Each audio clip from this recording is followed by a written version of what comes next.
grief is how our bodies, soul, and psyche heal after a significant loss. And it's something that everybody experiences. We are wired to grieve because we are built to love. We grieve because we form attachments to people, things, places, and they become important parts of how we know the world.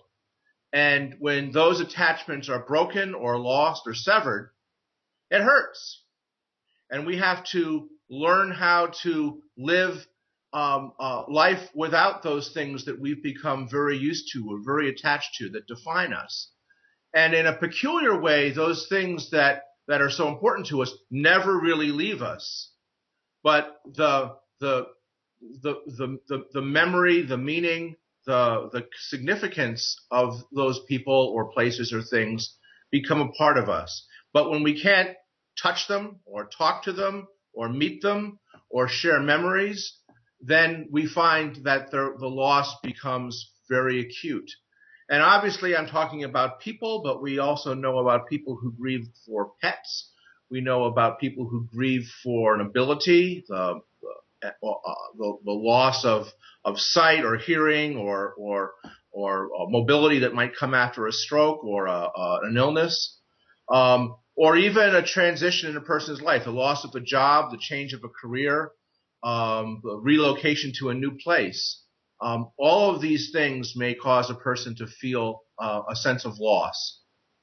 And so because we're wired to grieve, we also have built within us the tools to help us heal from that grieving. And I firmly believe that how we grieve is a big indicator of how we will approach life. Do we see life as a series of cascading losses that can never be made up for? And so life is a series of deficits. Or do we see life as something that is changing or is dynamic, that grows, and that everything that went before, even if we've lost it or can no longer attain it, is a gift to us that makes us who we are and makes the world that we live in what it is? And so I believe that while we tend to only think of grief at the time of a significant death, a parent, a spouse, a child, then the reality is that we're learning to grieve all the time. And one of the keys to our happiness, to our sense of wholeness, is to learn how to grieve well. Well, the function is to help us in some ways get used to the person or place or thing that's lost, to help us move along. The other thing, though, is that it helps us also attach to people, and some people get very allergic. If someone that they've loved and has died or has broken up with them or divorced or something like that, and so I'll never love again. And the challenge is, in fact, how to learn to make meaning out of the lost relationship or the past relationship, and in turn that into add that to your capacity to love. I'm not sure that, and from an evolutionary standpoint, I suspect it comes from the fact that human beings work in groups. We're solitary beings who are, by design, live and function in community. Everyone grieves, and everyone has the tools to move through their grief. But what will determine whether or not a bereavement process will be complicated or not will depend on a number of things. How close were you to the person? How much, so your closeness, the intensity of the relationship, the time of the relationship, the meaning you give to that relationship will be very important.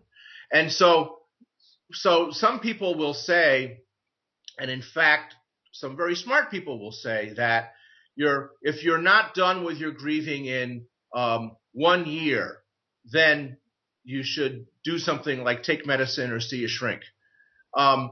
Well, maybe, maybe not. It depends. One of the things that a lot of widows and widowers tell me is the hardest point for them is when they have a close-knit community who help them when the loss is new, but they're the busiest and perhaps the least attentive to their grief because of all the details that have to happen around a death. And when those details are done, probates happen, the house is sold, and people have moved on, they discover that that's when they're the most lonely because all of their friends have gone back to life and have gone back to life weeks or months ago. And there they are. And the first time they really feel alone after the loss is when it's the most painful. So what I tell people is to be careful about hanging a time frame on the grief. When someone asks me, how do I know my grief is over and how am I doing? And I say this, can you think of your loved one as they were without filter or romanticism and without the pang of the loss, but with the warmth of the memory? That's an indicator that you have moved to a healthy place in your grieving.